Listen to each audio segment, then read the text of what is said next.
SSC CGL ही परीक्षा mini UPSC म्हणून ओळखली जाते. आपल्या इथं नाही, पण नॉर्थ साईडला UP, बिहार आणि नॉर्थचा जो सगळा पट्टा आहे, हिंदी भाषिक पट्टा आहे, तिकडं भरपूर फेमस अशी ही एक्झाम आहे. UPSC करणाऱ्यांचा बऱ्याच जणांचा बॅकअप प्लॅन हा SSC CGL हा असतो. आता जर तुम्ही स्टेट PCS जे असतात, म्हणजे आपल्या इथं MPSC आहे आणि इथं आहे SSC, या दोघांचं कंपॅरिझन केला तर तसं बघायला गेलं तर MPSC मध्ये काही ज्या पोस्ट आहेत, त्या काही पोस्ट बोलतोय मी, सगळ्याच नाही, काही पोस्ट जसं DYSP झालं, डेप्युटी कलेक्टर झालं, ह्या तर ऑब्व्हियसली मॅच होणार नाहीत, पण बाकीच्या पोस्ट मात्र या ठिकाणी बऱ्यापैकी मॅच होतात. त्यामुळे बरीचशी UP बिहार म्हणजे हिंदी भाषिक जे राज्य आहेत, तिथली मुलं त्यांच्या स्टेट PCS सोबतच SSC CGLचं प्रिपरेशन करत असतात. आता त्यांचा सिलेबस ऑलमोस्ट सेम असतो, कारण तिकडे NCERT अडॉप्ट केलेली आहे, त्यामुळे त्यांना त्याचा फायदा होतो. आणि बरीचशी मुलं फक्त CGLचं प्रिपरेशन देखील अगदी 12वी झाल्यापासून सुरू करतात.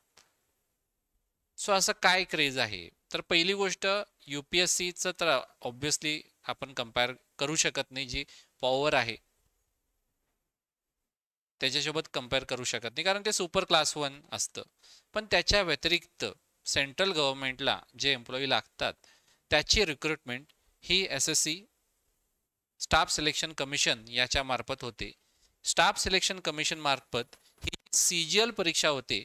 त्याच्याबद्दल आपण क्वालिफिकेशन काय लागतं, त्याला एज लिमिट किती आहे, एक्झाम पॅटर्न कसा आहे, सिलेबस कसा आहे, काही पोस्टसाठी फिजिकल रिक्वायरमेंट हाईट आणि वेट लागतं ते किती आहे, सॅलरी किती मिळते, पॉवर काय आहे, प्रमोशन कसं आहे आणि बँकिंगचा अभ्यास करणारे या परीक्षा देऊ शकतात का, या महत्त्वाचे पॉईंट्स आपण बघणार.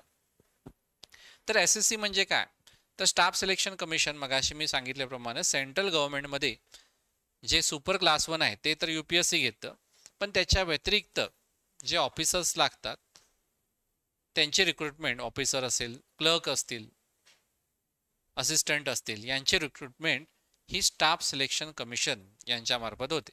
तर याच्यामार्फत वेगवेगळ्या एक्झाम होतात, जसं SSC CGL आहे कंबाईंड ग्रॅज्युएट लेवल, CHSL आहे ही ग्रॅज्युएशनच्या बेसिसवर, CHSL 12वीच्या बेसिसवर, SSC MTS 10वीच्या बेसिसवर, CPO ग्रॅज्युएशनच्या बेसिसवर, GD ही आय थिंक 10वी काय 12वीच्या बेसिसवर आहे, आणि JEE SSC JEE म्हणजे इंजिनिअरिंग झालेल्यांसाठी JEE आहे.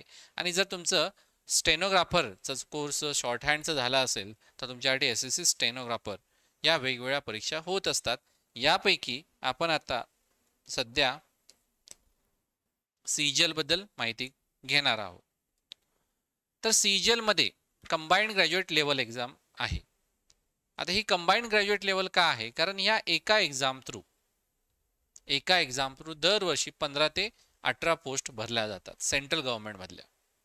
तुम्हाला वेगवेगळं अप्लाय करायची आवश्यकता नसते, जसं MPSC भरते वेगवेगळ्या पोस्ट तसं.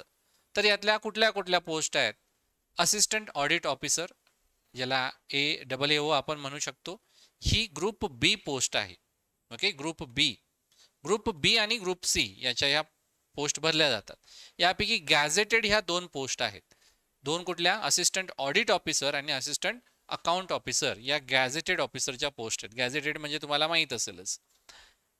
तर यामध्ये वेगवेगळे डिपार्टमेंट आहेत, जसं ऑडिट डिपार्टमेंट असेल, अकाउंट डिपार्टमेंट, कॅग जे अंडर येतं. पे लेवल जे आहे, पे लेवल मी तुम्हाला नंतर सांगेन, पे लेवल 8 आहे, जी सगळ्यात हायेस्ट लेवल आहे. त्यानंतर यामध्ये ऑडिटिंग असेल, फायनान्शियल बाकीच्या गोष्टी बघणे असतील, मॅनेजमेंट, फायनान्शियल मॅनेजमेंट असेल, फायनान्शियल रिपोर्ट्स असतील, हे प्रिपेअर करण्याचं काम या 2 डिपार्टमेंटमध्ये होतं. म्हणजे तुमच्या एक लक्षात येईल की कॉमर्सवाल्यांसाठी हे बेस्ट आहे. त्यानंतर असिस्टंट सेक्शन ऑफिसर, आता हे जे आहेत हे MPSC मधून देखील भरल्या जातात, पण MPSC मधून स्टेट गव्हर्नमेंटसाठी भरल्या जातात आणि इथं मात्र तुम्हाला सेंट्रल गव्हर्नमेंटमध्ये भरल्या जाणार आहेत. तर ही देखील ग्रुप B पोस्ट आहेत. त्यानंतर असिस्टंट सेक्शन ऑफिसर ASO किंवा असिस्टंट. तर ह्या ज्या आहेत सेंट्रल वेगवेगळ्या सेंट्रल सेक्रेटरीएट सर्व्हिस, त्यानंतर IB असेल, रेल्वे असेल, मिनिस्ट्री ऑफ एक्सटर्नल अफेअर्स असतील, यामध्ये क्लेरिकलचं ॲडमिनिस्ट्रेशनचं काम आहे. हे पे लेवल 7 आहे, ज्याचा पगार खूप जास्त जातो. किती जातो पुढे बघूया. इन्कम टॅक्स डिपार्टमेंटमधला इन्स्पेक्टर ग्रुप बी पोस्ट आहे. CBDT मध्ये याचं पोस्टिंग होतं, central board of direct tax assessment, त्यानंतर रेड वगैरे करणे, ही कामं या ठिकाणी करावी लागतात. त्यानंतर ग्रुप बी मध्ये अजून या एवढ्या पोस्ट आहेत. इन्स्पेक्टर असतील वेगवेगळ्या डिपार्टमेंटमधले, हे सगळे पोस्ट तुम्ही बघू शकता. मी व्हिडिओ याचा अपलोड करेन, त्याचा तुम्ही नंतर बघा. यामध्ये डिपार्टमेंट कुठले आहेत ते दिलेले आहेत आणि पे लेवल किती आहे ते देखील दिलेलं आहे. त्यानंतर ग्रुप सीच्या देखील काही पोस्ट आहेत. यामध्ये ग्रुप बी आणि सी याच्या पोस्ट भरल्या जातात. Auditor, accountant, junior accountant, senior secretary, assistant, त्यानंतर upper divisional clerk, tax assistant, sub inspector, SI ज्या पोस्ट आहेत त्या देखील या एका सिंगल एक्झाममधून भरल्या जातात. थोडंफार जर आपण समराईज करायचं म्हटलं की लक्षात घ्या, ग्रुप बी पोस्ट 2 आहेत यामध्ये, ज्या कॅग डिपार्टमेंटमध्ये assistant audit officer, assistant account officer level 8च्या post आहेत. किती? Level 8च्या post. त्यानंतर नॉन गॅझेटेडमध्ये लेवल 7च्या आणि 6च्या येतात. असिस्टंट ASO असेल, सेंट्रल मिनिस्ट्रीज असतील, central board of direct taxes असेल किंवा इनडायरेक्ट टॅक्सेस अँड कस्टमवाले इन्स्पेक्टर असतील, सब इन्स्पेक्टर असेल आणि JSO ज्युनियर स्टॅटिस्टिकल ऑफिसर ही पोस्ट. त्यानंतर ग्रुप सी मध्ये ऑडिटर असेल, अकाउंटंट असेल, tax assistant, upper divisional clerk असेल, ह्या वेगवेगळ्या डिपार्टमेंटमध्ये हे रिक्रुटमेंट एका सिंगल एक्झाममधून होत असते. आता सॅलरी किती आहे? सगळ्यात महत्त्वाचं, सॅलरी किती आहे? तर असिस्टंट ऑडिट ऑफिसर लेवल 8ची सॅलरी सध्या जी आहे ती साधारण 56 ते 70,000, साधारण 70-80 या रेंजमध्ये ही सॅलरी सध्या आहे. 8वा वेतन आयोग लागू झाल्यानंतर ही सॅलरी डायरेक्ट 1,55,000 ते 1,70,000 पर मंथ होणार आहे. किती? 1,55 ते 1,70 पर मंथ. बँकेमध्ये एवढी सॅलरी आहे का? बँकेमध्ये कुठेच सॅलरी नाही आहे. क्लास 2ला देखील या ठिकाणी, स्केल 2ला देखील या ठिकाणी एवढी सॅलरी नाही आहे. आय थिंक स्केल 3ला देखील असेल की नाही, मला जरा डाऊटच आहे. स्केल 2ची सॅलरी सुरुवातच 1,20,30,000 होते. स्केल 2 बद्दल बोलतोय मी. ही डायरेक्ट 1,70 पर्यंत जाणार आहे सॅलरी. त्यानंतर इन्स्पेक्टर जे आहेत, इन्कम टॅक्स डिपार्टमेंट असेल, एक्साइज इन्स्पेक्टर असेल, यांची सॅलरी साधारण आत्ता नवीन जॉईन झालेल्यांची 60-70,000च्या रेंजमध्ये आहे. 8व्या वेतन आयोगानंतर ही 1,45,000 ते 1,60,000 पर मंथ सॅलरी होणार आहे. त्यानंतर सगळ्यात कमी जर लेवल बघितली, लेवल 4, 5, 6 आता मी डिस्कस करत नाही. लेवल 4 मध्ये टॅक्स असिस्टंटची जी सॅलरी आहे ती आत्ता सध्या साधारण 40,000 पर्यंत आहे. म्हणजे एका बँक क्लर्क एवढी आहे. पण बँक क्लर्क एवढी आत्ता आहे. 8वा वेतन आयोग आता जस्ट झालेला आहे, डिक्लेअर पण झालेला आहे. झाल्यानंतर डायरेक्ट 85,000 ते 95,000 मिनिमम सॅलरी SSC CGL मधून मिळणार आहे. 85 ते 95 तुमच्या लक्षात आलं असेलच, बँक PO पेक्षा जादा सॅलरी आहे. मिनिमम पोस्टला बोलतोय मी. मिनिमम पोस्टला बँक PO पेक्षा जादा सॅलरी तुम्हाला या ठिकाणी मिळते. सो एवढ्या मगाशी जेवढ्या पोस्ट सांगितल्या यांच्यासाठी तुम्हाला एक सिंगल एक्झाम द्यावी लागते आणि एकदा तुमचं सिलेक्शन झालं की तुम्हाला पोस्टचा प्रेफरन्स द्यावा लागतो आणि प्रेफरन्स प्रमाणे तुम्हाला अलॉटमेंट मिळते. यामध्ये हे वेगवेगळे जे डिपार्टमेंट आहेत सेंट्रल गव्हर्नमेंटमध्ये त्यांच्यामध्ये तुमची रिक्रुटमेंट होते. कशामध्ये होईल? तुम्ही तुमचे पोस्ट जे तुम्ही प्रेफरन्स देणार आहे आणि तुम्हाला प्रेफरन्स कसा अलॉट होईल, तुम्हाला जे मार्क्स पडणार आहेत त्यानुसार तुम्हाला हे प्रेफरन्स अलॉट होतील. या वेगवेगळ्या डिपार्टमेंटमध्ये काम करण्याची संधी तुम्हाला मिळणार आहे. तर क्वालिफिकेशन काय लागतं? सो जनरल पोस्ट काही आणि काही स्पेशल पोस्ट असं आपण क्वालिफिकेशन बघूया. General post inspector, ASO, clerk असेल, टॅक्स असिस्टंट असेल, यामध्ये कुठलीही तुम्हाला डिग्री चालते, कुठलीही चालते. BCom, BSc, arts, BBA, BCS, hotel management, कुठलीही या ठिकाणी तुमची डिग्री असल्याची मतलब आहे. पर्सेंटेजची अट नाही. ओके. यामध्ये आता 2 स्पेशल पोस्ट आहेत, 2 स्पेशल पोस्ट आहेत. याला मात्र थोडंसं वेगळं क्वालिफिकेशन लागतं. तर याला काय लागतं? तर कुठल्या पोस्ट आहेत? JSO म्हणजे ज्युनियर स्टॅटिस्टिकल ऑफिसर. यामध्ये तुम्हाला degree in any subject with 60% in maths at 12th. कुठली पण डिग्री चालेल, पण 12वीला तुम्हाला मॅथ्स असला पाहिजे आणि मॅथ्समध्ये मिनिमम 60% मार्क्स पडले पाहिजेत. किंवा जर तुमचं 12वीला मॅथ्स नसेल, BCom वगैरे झालं आणि तुम्ही किंवा BSc वगैरे केला आणि डायरेक्ट तुम्ही ग्रॅज्युएशनला स्टॅट्स असा एखादा तुमचा सब्जेक्ट असेल तरी देखील तुम्ही JSOला अप्लाय करू शकता. सो यासाठी ज्युनियर स्टॅटिस्टिकल नावातच आहे बघा स्टॅट. तुमच्यापैकी किती जणांचं स्टॅट झालेलं आहे? सो तुम्ही JSOला अप्लाय करू शकता. त्यानंतर स्टॅटिस्टिकल इन्व्हेस्टिगेटर नावाची पोस्ट जी आहे याला graduate with statistics as one of the main subject. इथं मात्र तुम्हाला मेन सब्जेक्ट पाहिजे ग्रॅज्युएशनचा. लक्षात आलं? सो जर तुम्ही BSc करत असाल तर स्टॅट जर ठेवला तर याला पण अप्लाय करू शकता, याला पण अप्लाय करू शकता स्टॅट्स. ओके. त्यानंतर एज लिमिट किती आहे? सगळ्यात महत्त्वाचं एज लिमिट. ऑडिटर असेल, अकाउंटंट असेल, टॅक्स असिस्टंट असेल, UDC असेल, म्हणजे थोडक्यात लेवल 4-5 इथं 18 ते 27 वर्ष आहे. 18 ते 28 नाही, 18 ते 27 आहे. त्यानंतर ASO इन्स्पेक्टर असेल, SI असेल, या सगळ्यांना 18 ते 30 आहे.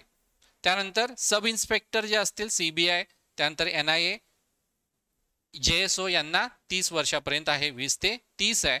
आणि जे तुमचे गॅझेटेड पोस्ट आहेत असिस्टंट ऑडिट किंवा अकाउंट ऑफिसर यांना 18 ते 32 वर्ष एवढं एज लिमिट आहे. यामध्ये अगेन ओबीसीला 3 वर्षाने रिलॅक्सेशन मिळतं, म्हणजे अप्पर एज लिमिट रिलॅक्सेशन 27 ते 30 होणार, 30 ते 33 होणार आणि 32 ते 35 होणार. आणि SC ST यांना 5 वर्षाने रिलॅक्सेशन मिळतं, म्हणजे 27 ते 32 होणार, 30 ते 35 होणार, 32 ते 37 होणार आहे. लक्षात आलं? एज लिमिटचा तर कोणाला काय प्रॉब्लेम असणार नाही. आता फिजिकल रिक्वायरमेंट लागते काही पोस्टला, सगळ्याच नाही, काही पोस्टला. तर कुठल्या ह्याला असणार आहे गेस करू शकता तुम्ही? ऑब्व्हियसली इन्स्पेक्टरला असणार आहे, बरोबर. सो इन्स्पेक्टर कुठल्या इन्स्पेक्टरला? तर जे आपले CBIC मधला इन्स्पेक्टर असेल. मी इन्कम टॅक्स इन्स्पेक्टर बद्दल बोलत नाहीये. इन्कम टॅक्स इन्स्पेक्टरला हाईटचा, वेटचा क्रायटेरिया नाही. इन्कम टॅक्स इन्स्पेक्टरला सगळेजण अप्लाय करू शकतात. मात्र CBIC आणि CBN यामध्ये तुम्हाला अप्लाय करायचं असेल तर एवढी हाईट पाहिजे. किती? 157.5 सेंटीमीटर मुलांसाठी आणि फिमेलसाठी 152 सेंटीमीटर पाहिजे. फिमेलसाठी वेट जे आहे ते 48 kgचं आहे. व्हिजन एकदम क्लिअर असलं पाहिजे, विथ ग्लासेस और विदाउट ग्लासेस. ओके. हे इन्स्पेक्टरला. बाकी फिजिकल टेस्ट होत असते. 1600 मीटर चालणं हे काय नॉर्मल आहे. 1600 मीटर आत्ता म्हणजे मध्ये 15 मिनिटं 1600 मीटर चालाल तुम्ही. 8 kilometre cycling 30 मिनिटमध्ये, 1 kilometre walk 20 मिनिटमध्ये, 3 kilometre cycling 25 मिनिटमध्ये. हे फिमेलसाठी आहे. हे काय आत्ता देखील आपण कव्हर करू शकतो चालायला सुरुवात केली तर. त्यामुळे त्याचा काय एवढा विषय नाही आहे. इन्स्पेक्टरची पोस्ट जरी असली तरी एकदम स्ट्रिक्ट नाही आहे. बघा ह्यावेळी PSI झाल्या ना, PSI जेवढ्या जागा होत्या त्याच्यापेक्षा कितीतरी कमी मुलं फिजिकल पास झालेली आहेत. किती जागा होत्या मला एक्झॅक्टली माहित नाही, पण आपण कन्सिडर करूया 100 जागा होत्या तर त्यातली फक्त 50-60च मुलं फिजिकल पास झाली. MPSC मधून PSI झाले. ही एवढी सोपी आहे की यामध्ये 100% पास होणारच. बाकी कुठंच नाही आहे. या दोनच डिपार्टमेंटला, CBIC आणि CBN साठी. आणि सब CBI मध्ये जर तुम्हाला लागायचं असेल, CBI माहिती आहे ना, मूवी मध्ये बघितलं असेल की CBI. हा, CBI मध्ये जर तुम्हाला SI बनायचं असेल, सब इन्स्पेक्टर बनायचं असेल तर हाईट तुमची 165 सेंटीमीटर, त्यानंतर छाती 76 सेंटीमीटर वगैरे. फिमेलसाठी 150 सेंटीमीटर हाईट असली पाहिजे.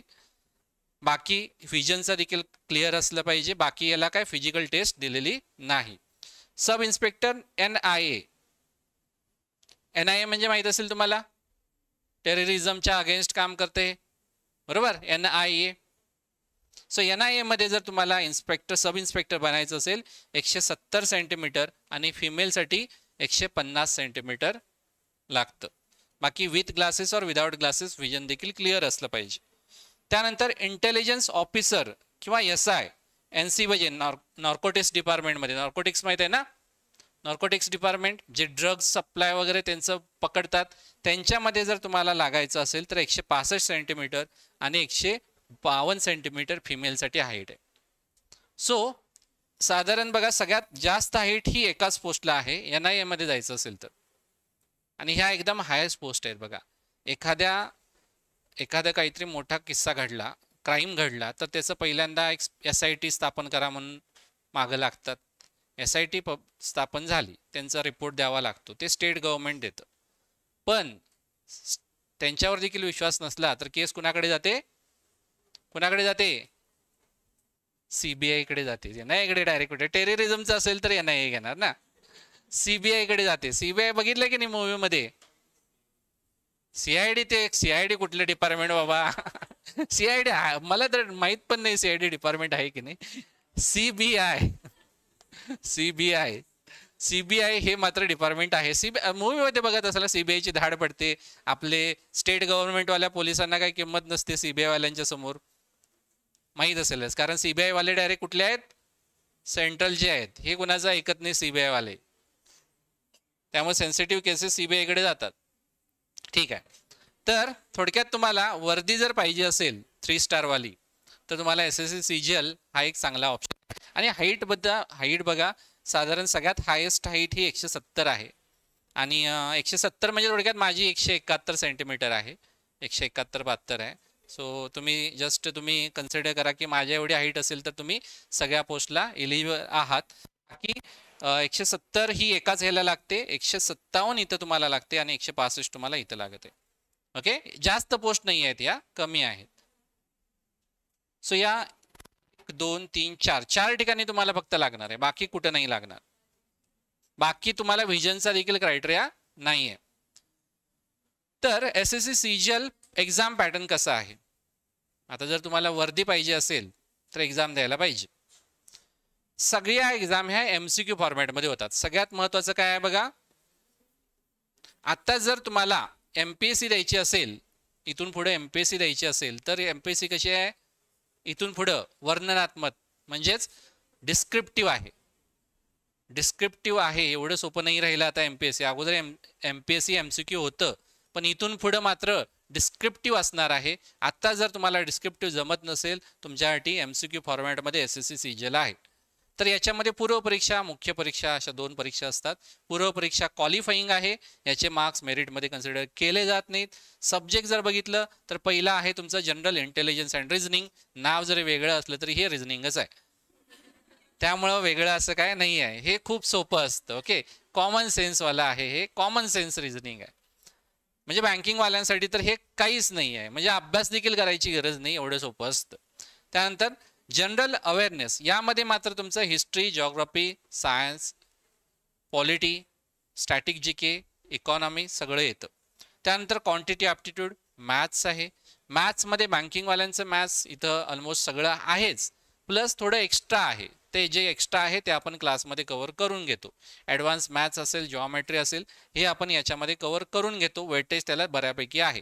त्यानंतर इंग्लिशमध्ये देखील बँकिंगचं जर इंग्लिश तुमचं चांगलं असेल, इथं तुम्हाला आउट ऑफ आउट मार्क्स पडू शकतात. काय बोललो मी? आउट ऑफ आउट मार्क्स पडू शकतात, ज्याचं बँकिंगचं इंग्लिश चांगलं आहे त्याला. ओके, आणि जर चांगलं नसेल तरी देखील पडू शकतात, कारण हा जो पेपर आहे हा आपला जसं 10वी-12वीचा पेपर असतो, 10वी-12वीला पाठांतर करून मार्क्स पाडलेले आहेत, तसंच इथं देखील पाठांतर करून मार्क्स पाडू शकतो. प्रिलिम ही साधारण 25 क्वेश्चन, म्हणजे प्रत्येक सेक्शनला 100 क्वेश्चन, 200 मार्क्स. टोटल टाइम 60 असतो, सेक्शनल टाइम नाही आहे. 1 तासाचा पेपर असतो. सेक्शनल टाइम नाही, सेक्शनल कट ऑफ नाही. ओके, ओव्हरऑल कट ऑफ तुम्हाला क्लिअर करावा लागेल. निगेटिव्ह मार्किंग असतं, ऑब्विसली 25% असतं. 0.5 हे एवढं निगेटिव्ह मार्किंग असतं. 0.5 हे निगेटिव्ह मार्किंग आहे. त्यानंतर मेन्स बघा. आता बघा प्रॉब्लेम काय होतो, बँकिंगवाल्यांसाठी बोलतोय मी. बँकिंगच्या एखाद्या मुलाचं चांगलं बँकिंगचं प्रिपरेशन झालेलं आहे. ओके, चांगलं म्हणजे सिलेक्शन होण्याएवढं, PO किंवा क्लर्क होण्याएवढंच प्रिपरेशन ज्या मुलाचं झालेलं आहे त्याला Tier 1 क्रॅक होते. काय म्हटलं मी तुम्हाला? ज्याचं सिलेक्शन होण्याएवढं प्रिपरेशन झालेलं आहे, PO असेल किंवा क्लर्कचं, त्याची Tier 1 क्रॅक होते. जनरल अवेअरनेस न करता, हे ॲडव्हान्स मॅथ्स न करता. पण प्रॉब्लेम कुठे येतो? असा मुलगा मेन्सला गेल्यावर प्रॉब्लेम येतो. आपल्या क्लासमधल्या बऱ्याच मुलांनी Tier 1 क्रॅक केलेली आहे, पण मेन्सला प्रॉब्लेम येतो. का प्रॉब्लेम येतो बघूया. तर यामध्ये पेपर कसा होतात बघा, 3 सेक्शन आहे. याच्यामध्ये पहिल्या सेक्शनमध्ये तुम्हाला 1 तास मिळतोय एका सेक्शनला. सेक्शन वाईज या ठिकाणी टाइम आहे. पहिल्या सेक्शनला तुम्हाला 2 सब्जेक्ट असतात, mathematical ability and reasoning, maths and reasoning. त्याच्यामध्ये 30 क्वेश्चन, याला 30 याला 30, टोटल 60. एक क्वेश्चन 3 मार्कला म्हणजे 180 मार्क्स इथे झाले. 180 मार्क्स तुम्हाला इथं मिळतील. 1 तास झाला की एक तासामध्ये बघा तुम्ही कसंही सेक्शन हा मागे पुढे करू शकता, कुठलाही क्वेश्चन याच्यामधला सॉल्व्ह करू शकता. पण 1 तास झाला की ऑटोमॅटिकली तुमचा हा सेक्शन क्लोज होणार, पुढचा सेक्शन ओपन होणार. आणि यामध्ये इंग्लिश आणि जनरल अवेअरनेस 2 असणार आहेत. यामध्ये इंग्लिशचं वेटेज जादा आहे, 45 क्वेश्चन, आणि जनरल अवेअरनेस म्हणजे हिस्ट्री, जॉग्राफी, पॉलिटी यांचे 25 क्वेश्चन, असे टोटल या ठिकाणी 70 क्वेश्चन आहेत. 70 गुणिले 3 म्हणजे हे किती मार्क्सला झालं? 210 मार्क्सला. लक्षात आलं का? इथं 210 मार्क्स. हा सेक्शन संपला, 2 तास झाले. 2 तास झाल्यानंतर हा सेक्शन तुमचा क्लोज होणार, पुढचा सेक्शन ओपन होणार. पुढच्या सेक्शन मधला हा फक्त पहिला पार्ट ओपन होणार, computer knowledge, basic MSCIT level असतं. हे जे असतं हे क्वालिफाईंग असतं, हे जे असतं हे क्वालिफाईंग असतं. याचे मार्क्स मेरिटमध्ये कन्सिडर केले जात नाहीत. मिनिमम साधारण 60 पैकी दरवर्षी एक 27 ते 30च्या रेंजमध्ये कट ऑफ लागतो. तो आत्ता देखील पेपर दिला तरी तुमचा क्लिअर होऊ शकतो. ओके, क्वालिफाईंग आहे. त्यानंतर याला 15 मिनटं असतात. 15 मिनटं झाली की थोडा एक ब्रेक मिळतो, म्हणजे 2 तास 15 मिनिटानंतर एक ब्रेक मिळतो आणि तुम्हाला परत रजिस्ट्रेशन करावं लागतं. आणि लगेच तुमचं data entry speed test DEST सुरू होतं. तुम्हाला एक टास्क दिलेली असते की बाबा एक पॅसेज आहे, तो तुम्हाला टायपिंग करायचा आहे किंवा एक्सेल शीटमध्ये भरायचा आहे डेटा, असा टास्क दिलेला असतो. त्याला 15 मिनिटं दिलेली असतात. हा देखील क्वालिफाईंग असतो. हा देखील कसा आहे? क्वालिफाईंग आहे. म्हणजे फायनल सिलेक्शनमध्ये या 2चा काही रोल नाही, तुम्हाला क्वालिफाय मात्र होणं गरजेचं आहे. ओके, क्वालिफाईंग आहे. तुम्हाला कुठेही तुम्हाला टायपिंगचं सर्टिफिकेट वगैरे मागत नाही, मात्र इथं तुम्हाला क्वालिफाय झालं पाहिजे. म्हणजेच तुमचं जे सिलेक्शन आहे ते टोटल किती मार्क्सच्या बेसिसवर होणार? 390 या मार्क्सवर तुमचं सिलेक्शन अवलंबून आहे. इथं निगेटिव्ह मार्किंग आहे. इथं निगेटिव्ह मार्किंग थोडंसं जादा आहे, 1/3, म्हणजे एक चुकला की 1 मार्क तुमचा जाणार, करेक्ट आले की 3 मिळणार, चुकला की 1 जाणार. लक्षात आलं? असं या ठिकाणी हे मार्किंग आहे. हे झालं टियर 2. कट ऑफ हा दरवर्षी वेगळा लागतो. ऑब्विसली नंबर ऑफ वॅकन्सीज वगैरे, सब्जेक्ट वाईज वगैरे कट ऑफ या ठिकाणी नसतो, सेक्शन वाईज नसतो. ओके, सेक्शनल कट ऑफ नाही. सेक्शनल टाइम मी सांगितल्याप्रमाणे याला मॅथ्स आणि रिझनिंग एकत्र आहे, त्यांचा सेक्शनल टाइम आहे हा 1 तास. इथं इंग्लिश आणि जनरल अवेअरनेस यांचा हा 1 तास सेक्शनल टाइम आहे. इथं कम्प्युटरचा 15 मिनिटं आहे आणि ते नंतर डेटा एंट्रीची जी टास्क आहे तिच्यासाठी 15 मिनिटं आहे. ओके, आता सिलेबस तर आपल्याला माहीत आहे, जो आपला बँकिंगचा सिलेबस आहे तोच या ठिकाणी सिलेबस आहे. फक्त यामध्ये एक्स्ट्रा काय वाढतं तेवढंच मी तुम्हाला सांगतो. मेन्सुरेशन, अल्जेब्रा, ट्रिग्नॉमेट्री, जॉमेट्री हे एवढंच यामध्ये वाढतं, पण यालाच सगळ्यात जास्त वेटेज आहे. काय सांगितलं मी? मेन्सुरेशन, अल्जेब्रा, ट्रिग्नॉमेट्री, जॉमेट्री एवढंच वाढतं, पण यालाच सगळ्यात जास्त वेटेज आहे. बाकी याचा फोकस हा अर्थमॅटिकवर जादा असतो. अर्थमॅटिकवर जादा फोकस असतो. अर्थमॅटिकवर जादा फोकस असल्यामुळं बँकिंगची मुलं काय करतात बघा, बँकिंगवाल्यांसाठी मॅथ्स एकदम इझी आहे. कारण आपण फक्त काय करू शकतो, एकही अर्थमॅटिकचा टॉपिक न करता PO पण बनू शकतो. एकही अर्थमॅटिकचा टॉपिक न करता DI फक्त करून. पण इथं मात्र तुमचं अर्थमॅटिक स्ट्रॉंग बनवायला पाहिजे. त्यामुळं जर तुम्ही अर्थमॅटिक केलं तर इथं देखील फायदा होणारच आहे, प्लस बँकिंगमध्ये देखील फायदा तुम्हाला निश्चितच होणार. त्यानंतर इंग्लिशमध्ये जे बँकिंगवाल्यांसाठी आहे सेम सिलेबस आहे, काहीच अवघड नाही. उलट बँकिंगची लेवल जरा अप आहे, याची लेवल खूप इझी आहे. त्यानंतर रिझनिंगमध्ये मी मगाशीच सांगितलेलं आहे, ह्याच्यामध्ये थोडंसं नॉन व्हर्बल रिझनिंग असतं. बँकिंगवाल्यांनी काहीच अभ्यास करायचा नाही, पेपर डायरेक्ट द्यायचा, आउट ऑफ आउट मार्क्स पाडायचे. त्यानंतर general studies, history, geography, polity, economy, science, static GK हे सगळंच यामध्ये येतं. करंटचे क्वेश्चन जे आहेत हे देखील असतात, पण वेटेज फार कमी असतं. 1 वर्षाचं करंट अफेअर विचारलं जातं, पण वेटेज मात्र फार अत्यंत कमी असतं. 25च क्वेश्चन आहेत, काय विचारणार, बरोबर ना? नंतर कम्प्युटर बेसिक आपले MSCIT लेवल, CCC लेवल आणि मी परत एकदा सांगतो, MSCIT CCC जर केलं नसेल तर लवकरात लवकर करा आणि त्याचं सर्टिफिकेट मिळवा. कारण महाराष्ट्र गव्हर्नमेंटमध्ये ज्यावेळी तुम्ही अप्लाय करता त्यावेळी तुम्हाला CCC किंवा MSCITचं सर्टिफिकेट मागितलं जातं. टॅली वगैरे काय ना काहीतरी तुमचं झालेलं असलं पाहिजे. बेसिक कम्प्युटर नॉलेज महत्त्वाचं आहे. आता सगळ्यात महत्त्वाचं, वॅकन्सीज किती दरवर्षी येतात. तर ट्रेंड थोडासा आपण बघूया. 18 पासूनचं मी तुम्हाला सांगितलेले आहेत. 18, 11,000 होते, त्यानंतर 8,500, 7,000, 7,500, सगळ्यात हायेस्ट तुम्हाला कधी दिसत आहेत 37,400. या वर्षी तर लॉटरीज लागली असेल मुलांची, बरोबर ना? ज्यांनी 20-21ला ट्राय केला त्यांची तर ही लॉटरीज होती. कुठल्या बँकिंगमध्ये कुठे आलेत काय एवढ्या? बँकिंगमध्ये पीओच्या किती येतात? 6,000-6,500. ह्याच्यापेक्षा जादा आल्याच नाही आहेत पीओच्या. SBI पीओच्या 2,000, यावर्षी तर 500 आलेत फक्त. ह्या किती आहे टोटल? 2022ला 37 होत्या, 23ला 8,400 होत्या आणि 24ला गेल्या वर्षी ह्या 17,700 जागा होत्या. कमी आहेत का या जागा? भरपूर आहेत, या खूप जास्त आहे, लक्षात घ्या. तर आपण एक ॲव्हरेज कन्सिडर करूया. ॲव्हरेज ज्यादा येईल, पण मी एक कन्सिडर करतो की एक 8 ते 8,500 हे दरवर्षी वॅकन्सीज येत आहे. लक्षात आलं? दरवर्षी एवढ्या वॅकन्सीज येत आहे. पॉवर, आता यामध्ये सगळ्यात ऑब्विसली सेंट्रल गव्हर्नमेंट जॉब आहे, तर पॉवर तर भरपूर असणार. इन्कम टॅक्स इन्स्पेक्टर, म्हणजे तुम्हाला जर वर्दी घालायची असेल तर SSC CGL एकदम बेस्ट आहे. हाईटमध्ये बसाल तर बाकीच्या इन्स्पेक्टरला तर तुम्ही एलिजिबल होता, नसाल तर इन्कम टॅक्स इन्स्पेक्टरला तरी तुम्ही एलिजिबल होणार. सो पॉवर भरपूर आहे बघा. इन्कम टॅक्स इन्स्पेक्टरची पॉवर ही इथल्या PSI पेक्षा कितीतरी पटीने जादा आहे. PSIला कोण ओळखणार? फक्त महाराष्ट्र गव्हर्नमेंटमध्ये त्याला स्थान, बाहेर गेला महाराष्ट्राच्या त्याला कोण काही विचारणार नाही. पण जर एखादा इन्स्पेक्टर असेल, CBI मधला इन्स्पेक्टर असेल किंवा इन्कम टॅक्स इन्स्पेक्टर असेल तर पूर्ण भारतभर त्याला मान मिळणार. आणि मेन म्हणजे यामध्ये बघा, PSI आपल्या इथं सगळ्या क्रिमिनल केसेस हँडल करतो, सगळ्या क्रिमिनल केसेस. PSI म्हणजे एकदम म्हणजे फुल हेक्टिक जॉब आहे. एवढा सोपा नाही आहे PSI होणं. म्हणजे PSI होणं एक वेळ मी म्हणेन सोपं आहे अभ्यास करून, पण ते निभावणं तेवढं सोपं नाही आहे.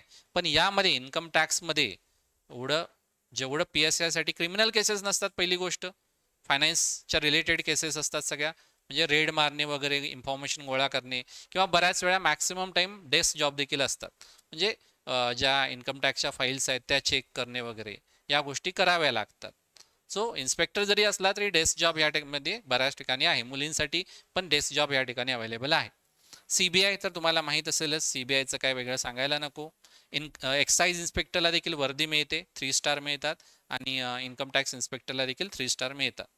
सो पॉवर अनलिमिटेड आहे. पॉवरपेक्षा या ठिकाणी तुम्ही जे मिळणारा समाजामध्ये मान सन्मान आहे त्याला महत्त्व दिलं पाहिजे. खूप मान सन्मान तुम्हाला मिळतो. बँक PO असलं, शेजारी जरी PO असला त्याला कोण विचारत नाही. पण जर तुम्ही शेजारी तुमचा एखादा इन्कम टॅक्स इन्स्पेक्टर असला आणि एकदा वर्दीतून आला, पूर्ण गाव त्याला भेटायला येईल अशी परिस्थिती आहे. गावामध्ये PO झाला तर त्याला कोण विचारत नाही. ही ॲक्च्युली रियालिटी आहे, बरोबर ना? किंवा क्लर्क झाला तर काय सांगत पण नाहीत लोक क्लर्क झाले म्हणून. तर SSC CGL इन्कम टॅक्स इन्स्पेक्टरची करिअर ग्रोथ कशी आहे बघा. So income tax inspector join झाल्यानंतर 5 ते 6 वर्षानंतर तुम्ही इन्कम टॅक्स ऑफिसर बनता. त्यानंतर 8 ते 9 वर्षानंतर तुम्ही असिस्टंट कमिशनर बनू शकता इन्कम टॅक्स डिपार्टमेंटचा. SSC CGL क्रॅक करून असिस्टंट कमिशनर, ही असिस्टंट कमिशनर इन्कम टॅक्समध्ये बोलतो मी, एक्साईजमध्ये देखील असते, मी फक्त तुम्हाला इन्कम टॅक्सवाला सांगत आहे. त्यानंतर 4 ते 5 वर्षानंतर डेप्युटी कमिशनर बनू शकता, आणि जर चांगला परफॉर्मन्स राहिला तर अजून 4-5 वर्षानंतर डायरेक्ट जॉईंट कमिशनर बनू शकता. कमिशनर तर ऑब्व्हियसली बनणार नाही, कारण कमिशनर ही कोणासाठी असते? IAS लेवलच्या ऑफिसरसाठी असते. जॉईंट कमिशनर पर्यंत तुम्ही पोहोचू शकता. फार मोठी पोस्ट आहे, फार जास्त मान सन्मानाची पोस्ट आहे ही. पॉवर जबरदस्त आहे. सो एवढ्या सगळ्या महत्त्वाच्या पॉईंट्स मी तुम्हाला सांगितलेले आहेत. So I hope SSC CGL ला सिरियसली घ्याल तुम्ही. जर तुम्हाला वर्दीमध्ये स्वतःला बघायचं असेल, जर तुम्हाला पॉवर पाहिजे असेल, आणि पोस्टिंग जे आहे असं नाही की पोस्टिंग तुम्हाला सगळीकडे, काही पोस्ट अशा आहेत ज्यामध्ये परमनंट दिल्लीमध्ये जे ऑफिस आहे, मिनिस्ट्री आहे, तिथे तुम्हाला परमनंट काढावं लागेल. त्यामुळं तो जर तयारी असेल तर त्या पोस्टला अप्लाय करायचं, अदरवाईज त्या पोस्टला अप्लाय नाही करायचं. Otherwise income tax inspector, excise inspector तुम्हाला सांगायचं झालं तर कोल्हापूरच्या इथल्या इन्कम टॅक्स डिपार्टमेंटला एकदा तुम्ही जा. तिथं तुम्हाला इन्कम टॅक्स इन्स्पेक्टर ऑफिसर जे आहेत ते बरेचसे कोल्हापूरमध्ये राहणारे व्यक्ती तुम्हाला मिळतील. कोल्हापूरची मुलं कोल्हापूरमध्ये इन्स्पेक्टर म्हणून काम करत आहेत, सांगलीमध्ये इन्स्पेक्टर म्हणून काम करत आहेत. माझा एक मित्र होता जो एक्साईज इन्स्पेक्टर झालेला आहे, तो सांगलीमध्येचा होता आणि मिरजमध्ये त्याला मिरजचा होता, तो मिरजचा होता, सांगलीमध्ये त्याला पोस्टिंग मिळालं होतं. सो घराजवळ देखील तुम्हाला पोस्टिंग मिळू शकतं, हा देखील त्याचा एक ॲडव्हान्टेज आहे. मिळेलच असं नाही, पण मिळू शकतं, ती देखील पॉसिबिलिटी आहे. बाकी मिनिस्ट्रीमध्ये जर झालं तर मात्र मिनिस्ट्रीचे डिपार्टमेंट जिथं असतील तिथं तुम्हाला जायला पाहिजे. चांगला जॉब आहे. पगार तर आता तर जबर पगाराचा विचारच माझ्या मते काय, पगार काय सेकंडरी आहे. जो मिळणारा मान सन्मान आहे, जे पॉवर आहे, त्याचा विचार केला तर SSC CGL एकदम बेस्ट पर्याय ठरू शकतो. बँकिंगवाल्या स्टुडंटसाठी देखील हा एक चांगला ऑप्शन आहे. फक्त तुम्हाला काही एक्स्ट्रा सिलेबस कव्हर करावा लागेल. एक्स्ट्रा सिलेबस कुठला कव्हर करावा लागेल? मॅथ्समध्ये काही एक्स्ट्रा करावं लागेल, रिझनिंगमध्ये काही एक्स्ट्रा करावं लागेल, ज्याची लेवल खूप इझी आहे. इंग्लिशमध्ये काही एक्स्ट्रा करायची गरज नाही.